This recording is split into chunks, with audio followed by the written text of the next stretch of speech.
मेरे प्यारे भाइयों बुजुर्गों, एक बात याद रखें। ये बात इन्होंने छेड़ी है स्टेज सेक्रेटरी साहब ने, तो मैं पैगाम दे रहा हूं। अक्सर शिकवा होता है कि अहले सुन्नत के उलमा ये पैगाम डिलीवर नहीं करते। जब फौत की हो जाए, हम सब ने जाना है, तो खुदा के लिए एक काम जरूर किया करें। हमारे हर अमल में तकरीबन रियाकारी होती है, दिखलावा 99% दिखलावा होता है। वो क्या मैंने जनाजे में भी ये बात की थी। ये 5 नमाजें फर्ज आइन हैं। मस्जिद के अंदर से लोग उठ के चले गए, फर्ज आइन नहीं पड़ा, उसकी बारगाह में झुकना गवारा नहीं किया, मगर फर्ज कफाया अदा करने के लिए हम बड़े एहतमाम से आते हैं। खुदा के लिए ये लोगों को, अपने रिश्तेदारों को, कबीले को, खानदान को चेहरा दिखाने के लिए न जाया करो, अल्लाह और उसके रसूल की रजा के लिए जाया। तुम्हारा हर उठने वाला कदम जो है उसके आपको अल्लाह अजर अता फरमाएगा। दूसरी बात, मैं भी देखता हूँ, आप भी देखते हैं, मौलवी साहब अशरन तकरीर करने तो वो भी हाजिरी लगाने।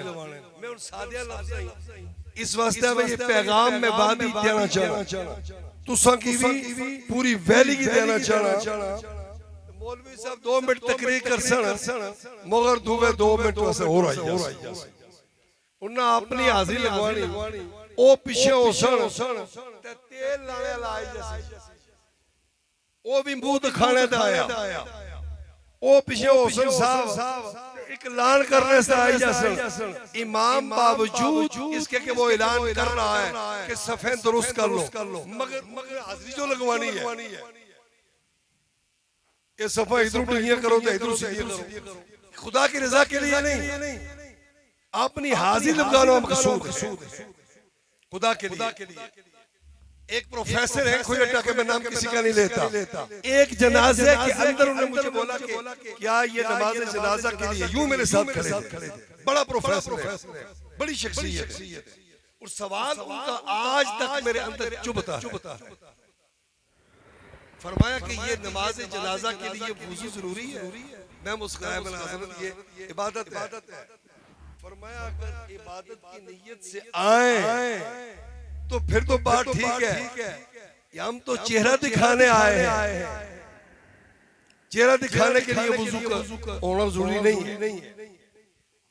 ये बड़ी प्रॉब्लम है, भरा माड़ा फोत हो जाए, मां माड़ी टुरी जाए, जिस 9 महीने में अपने पेटे चुकी रखिया, बाप पूरी जिंदगी रिज़्क़ हलाल कमाना रहा, तभी खिलाना रहा, ते उसने हुकूक पूरे करना माड़ी अखलाकी ते मजहबी जिम्मेदारी, मगर अस करने गया बजाय इसने कि लमरदार बनी खलते होने, चिट्टा सूट लाई है जी, मगर इतनी तौफीक नहीं होनी कि बाप माला हमेशा से जुदा होना पे तो मैं इसी गुस्से ते दे छोड़ा, पर आ जाना पे मैं इसी गुस्से ते दे छोड़ा, इतनी तौफीक नहीं। मियां साहब कहते हैं बिजन कोई ना, या को मल्ले ना इमाम अच्छा था सी दस्या में सजा किसा करवाना। हमारी मुसलमानी इस हद तक गिर चुका, मयार गिर चुका है हमारा।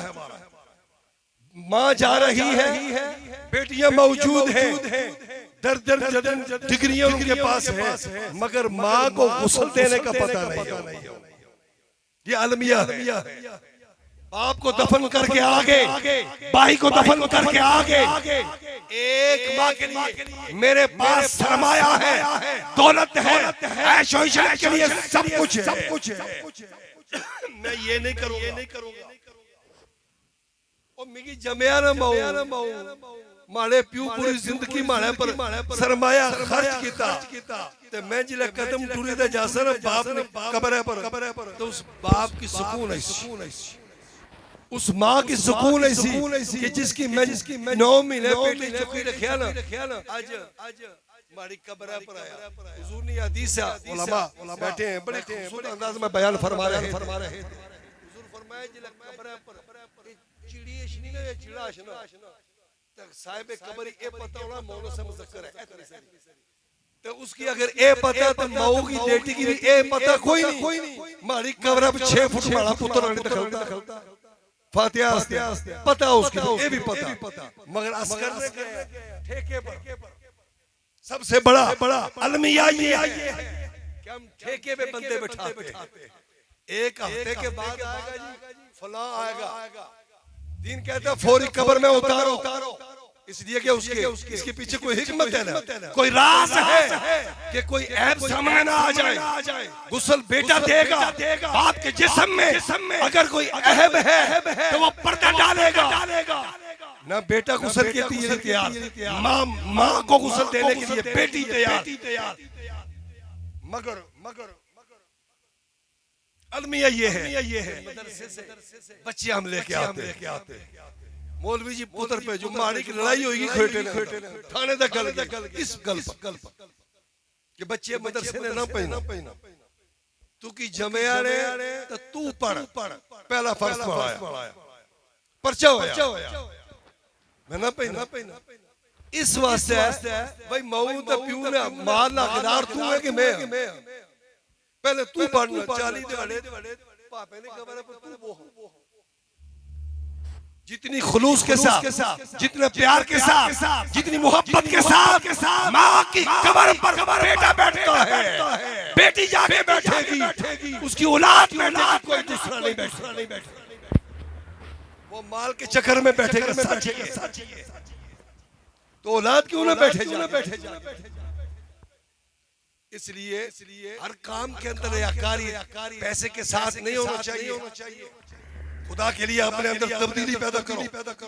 लोग तनकीद करते हैं कि अहले हमारा अकीदा साफ और शफाफ है, हमारा अमल जो है, हमारे लोगों का अमल जो है, जब वो लोग देखते हैं तो अहले सुन्नत से बागी होते जा रहे हैं। इसलिए मेहरबानी फरमाया करें, हमारे अमल मुझ समेत सबका कसूर है और कोशिश करनी चाहिए कि जहां भी हम जाएं ये सिर्फ मौलवियों की जिम्मेदारी नहीं, हर साहिब इल्म शख्स भावे वो दाढ़ी वाला ते भावे बगैर दाढ़ी धोए इल्म की फैलाना उसमें भी अखलाकी जिम्मेदारी है, हुजूर में मत नहीं हो। इसलिए मेहरबानी फरमाया करें, खत्म है ना खत्म वल यतामा वल मसाकिन, पता नहीं क्यों इसलिए पीड़ पेड़ी तकलीफ होनी मगर सच जरा बयान करना चाहिए, सही अखलाकी जिम्मेदारी है। या अय्युहर रसूल बल्लिग मा उनज़िला इलैका मिन रब्बिक व इन लम तफ़अल फमा बल्लगत रिसालता।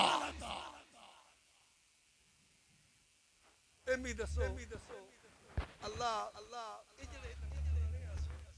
वल यतामा वल मसाकिन पहले उन्होंने आज खत्म करासन मारा समेत तू समेत खत्म करासा ते जे कोई दीन ने गरीब चाहिए ते गरीबां यतीमां पोड़ी दाना उन्हें खला रब खुश हुआ जेड़े महीने च एक बारी गोश्त नहीं खाई उन्हें खला तो सवाब ज्यादा है, उन्हें सुकून है। मगर आसा बलाईदार ने वीआईपी हैं ते उन्हां हस्ते मयार उन्हां हस्ते बकरे दा बंदोबस्त ते जेड़े कोई सपारा आदा को खलूस को पड़िया ते जेड़े भाले उन्हां हस्ते चले उधर पर पिए जगह हो सके। ये काम छोड़ दो खुदा के लिए, ये छोड़ दो। ये अहले सुन्नत के खिलाफ ये चीजें, हमारे नजरिए के खिलाफ ये हमारे नजरिए को अहले सुन्नत के अकीदे को नुकसान पहुंचा रही है। ये मेहरबानी फरमाया कर तो इन चीजों पे बिलखुसूस तवज्जो दें। हज़रत साहब ने ये बयान फरमाया तो मैं ये बात छेड़ दी और छेड़नी भी चाहिए। ये ज़ाहिर असलम साहब आपकी जिम्मेदारी है, ये कट करके पूरी वैली के अंदर भेजें। जो यहाँ सुन रहे में ये तो सुन रहे, पूरी वैली की माएं बहनें बेटियां सुने, औलाद सुने, वालिदैन सुने, और बाप तो गुस्ल वही देगा, कब्र में वही औलाद उतारेगी किसने काला काला रसूलुल्लाह सुना होगा। जिसको जो दीन के करीब न गुजरा हो, जो मदरसे के करीब से न गुजरा हो, जिसने कुरान की तालीम न सीखी हो, जिसने रसूलुल्लाह का दीन सीखा ही न हो, उसको खुद गुस्ल का पता नहीं है, गुस्ल के फर्ज का पता नहीं है, फराइज कितने हैं, सुनते कितनी है, उतारना किस तरह। इसलिए मेहरबानी फरमाया करें, जहाँ इंग्लिश मैथ पढ़ाते हैं ना, वहाँ दीन का इल्म भी अपनी औलाद को सिखाया करें। सलामत खड़े हुए जी।